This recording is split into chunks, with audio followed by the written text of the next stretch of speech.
Dua kasus tindak pidana umum, PIDUM, diselesaikan lewat Restoratif Justice, RJ, di Kejaksaan Negeri Jembrana, Kamis 6 November 2025.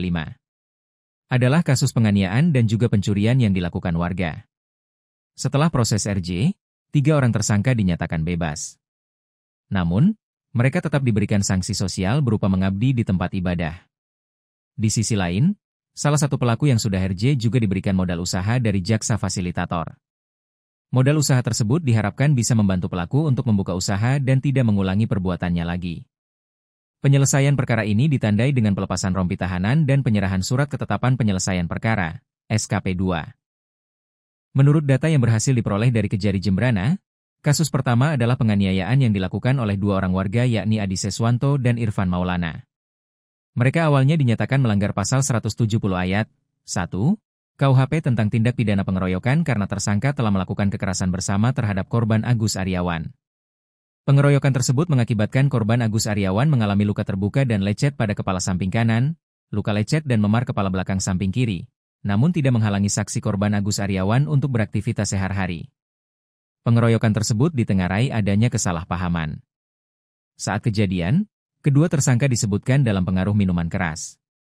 Setelah kedua belah pihak menyatakan damai, Kejari Jembrana lantas menerbitkan surat ketetapan penyelesaian perkara, SKP 2, berdasarkan keadilan restoratif diserahkan oleh Kepala Kejaksaan Negeri Jembrana, Salomina Meaik Saliama dengan didampingi Kepala Seksi Tindak Pidana Umum, Iwayan Adi Pranata. Bahwa penghentian penuntutan berdasarkan surat ketetapan penyelesaian perkara, SKP 2, berdasarkan keadilan restoratif Kepala Kejaksaan Negeri Jembrana nomor B 2051 N1 16 EQ 211 2025 tanggal 5 November 2025 atas nama tersangka Adi Seswanto dan tersangka Irfan Maulana. Pelaksanaan RJ ini beralasan karena tersangka baru pertama kali melakukan tindak pidana. Antara tersangka dan korban telah sepakat melakukan perdamaian, jelas Salomina saat memberikan keterangan. Kemudian, kata dia, kasus kedua adalah tindak pidana pencurian yang dilakukan Sulasmi.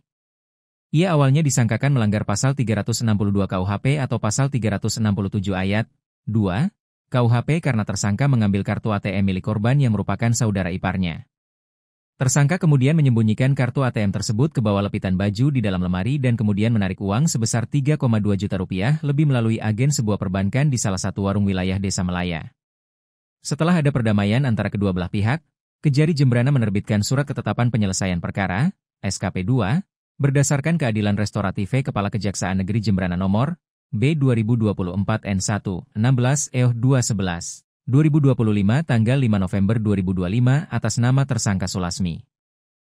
Jadi tersangka ini adalah ipar dari korban. Tersangka mengetahui PIN ATM korban karena sering menemani saudarinya, istri korban, mengambil uang, ungkapnya. Uangnya digunakan tersangka untuk kebutuhan sehari-hari. Karena diketahui tersangka bekerja serabutan atau tidak menentu penghasilannya, imbuhnya.